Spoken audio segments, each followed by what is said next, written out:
অসম্ভব, এ হতে পারে না, কিছুতেই হতে পারে না দিদি, কিছুতেই না। সনকার কাছে আমি কিছুতেই হার মানতে পারি না। বেহুলার স্বামী শুধুমাত্র একজনই হতে পারে, সে হলো লক্ষিন্দর। বেহুলা শুধুমাত্র একজনকেই বিয়ে করতে পারে, সে হলো লক্ষিন্দর, আর কেউ নয়। এ তুমি কি বলছো পদ্মা? তুমি কি জানো না এই মুহূর্তে তা অসম্ভব? অসম্ভব জানি,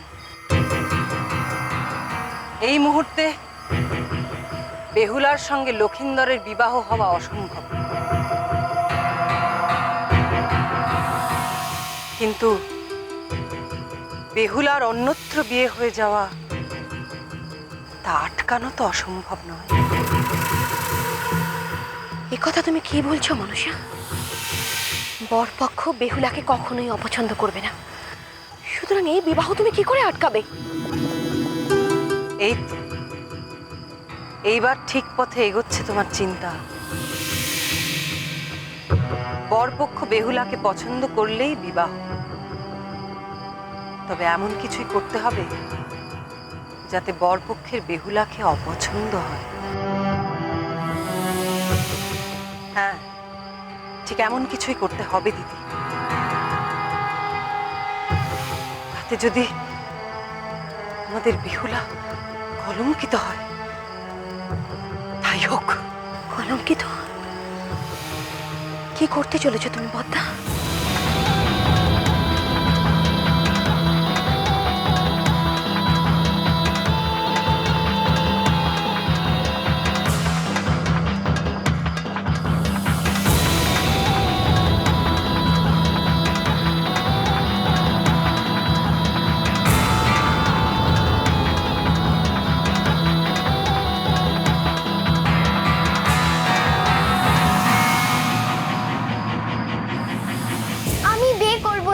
কিছুতেই করবো না।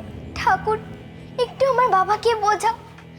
বাবা, দাদু, দাদারা সকলে মিলে আমার বিয়ে দিতে উঠে পড়ে লেগেছে। আমি এই বিয়ে আমি কিছুতেই করবো না। আমি দুটি পায়ে পড়ে তোমার ঠাকুর, তুমি ছাড়া আমার কেউ নেই, কেউ আমায় ভালোবাসে না ঠাকুর, কেউ না।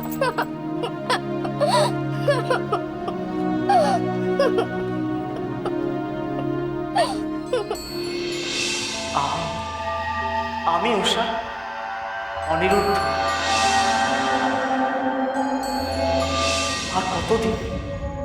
আর কতদিন দূরে দূরে থাকবে উষা?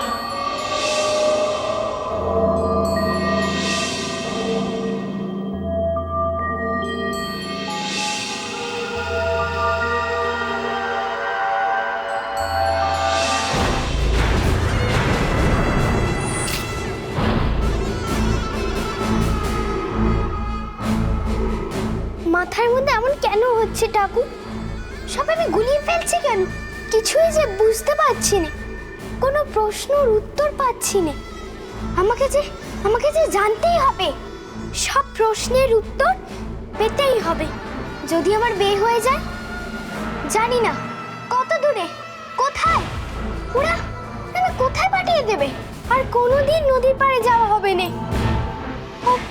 গাঙ্গুর পাড়ে না গেলে তো আমি কোনো প্রশ্নের উত্তর পাবো না। না না, এই গাঙ্গুরকে ছেড়ে, এই গা ছেড়ে আমি কোথাও যাব না, যাব না, যাব না। এমন কেন হচ্ছে ঠাকুর? সবসময় কেন আমি ওর মুখ দেখতে পাচ্ছি ঠাকুর? বলো না ঠাকুর, বলো না। ওমা, এমন করে কাঁদছিস কেন লা?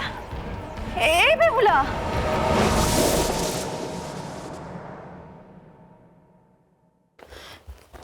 তুই কাকে বারবার দেখতে পাচ্ছিস ঠাকুরজি? আর কার সাথে এবার একা একা কথা কইছিস? ঠাকুরকে শুধুচ্ছি, ও কেন বারবার আমার চোখের সামনে আসে? আমার কাছে এসেছিল স্বর্গের দেবতা, আমায় উষা বলে কেন ডাকলো? আর কেন এবার চাঁদবেনে বেটা লক্ষিন্দরের রূপ ধরলো? এসব কি আবোল তাবোল বলছো ঠাকুরজি? লোকে শুনলে কি বলবে? আজ বাদে কাল যে তোমার বিয়ে ঠাকুরজি। তাছাড়া চাঁদ বেনে, লক্ষিন্দর, এদের তো চিনলি কোত্থেকে? হ্যাঁ, ওর বড় কষ্ট গো, ওর বড় যন্ত্রণা। আমায় বললো সে কথা, কিন্তু আমি যে কিছুই করতে পারবো না। আমি তাকে বাঁচাতে পারবো না গো, আমি তাকে বাঁচাতে পারবো না। আমি তো অন্য ঘরে চলে যাবো। চুপ, একদম চুপ। বলেও আরে কথা বলবি না বেহুলা। কেউ যদি শুনে, তারা বলবে সাহেবের মেয়ে পাগল। আর এই কথা যদি একবার রটে যায়, তবে তবে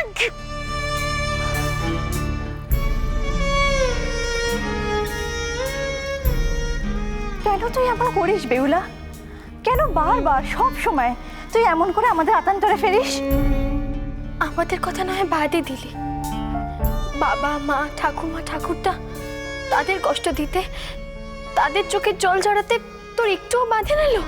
তোমাকে নিয়ে, শুধু তোমার জন্যে এই সংসারে কত অশান্তি, কত দুশ্চিন্তে, তাকে তুমি কিছুই বুঝতে পারো না ঠাকুরজি?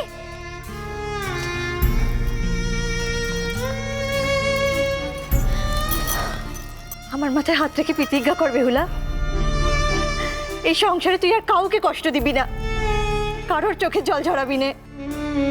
কথা দে, গুরুজনেরা যা বলবে লক্ষ্মী মেয়ের মতো তা শুনবি, আর কোনো গোল বাঁধাবি না। আরো 5টা মেয়ের মতন বিয়ে করে স্বামীর ঘর করতে যাবে, সংসারের সকলকে শান্তি দেবে। কথা দাও ঠাকুরজি। কথা দিচ্ছি বৌদিদি, আমি তোমাদের কথা অবাধ্য হব না। তোমরা যা বলবে আমি তাই শুনবো।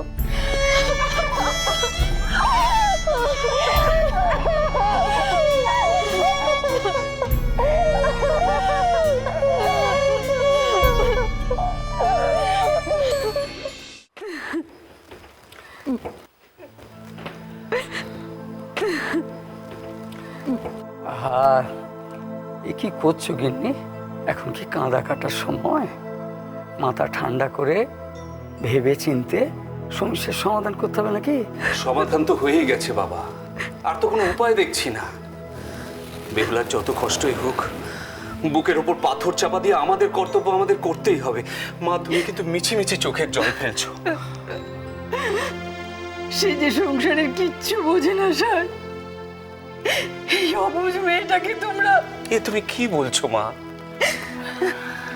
মেয়ে অবুঝ বলে আমার মেয়েকে তো আর আমি ঘরে বসিয়ে রাখতে পারি না, তাকে তো পরের ঘরে পাঠাতেই হবে। তাছাড়া বেহুলার যেরকম রকম সকম দেখছি, রোজই সে যা যা কাণ্ড ঘটিয়ে চলেছে, তাকে তো আর একটি দিনও আমি ঘরে বসিয়ে রাখতে ভরসা পাচ্ছি না। সত্যিই তো, আর তো চোখ মুদে বসে থাকা যায় না গিন্নি। হ্যাঁ, আমাদের নাতনি, সে ছেলে মানুষ, তার ভুল ত্রুটি আমরা মেনে নিতে পারি, কিন্তু সমাজ তো মেনে নেবে না। ধরো গায়ের মানুষ যদি জানতে পারে যে আমাদের মেয়ে পাগল, এ কথাটা তো ঢিড়ি পড়ে যাবে। তখন ওই মেয়ের বেদবো আমরা কি করে বলো? বংশের মান সম্মান ধুলোয় মিশে যাবে।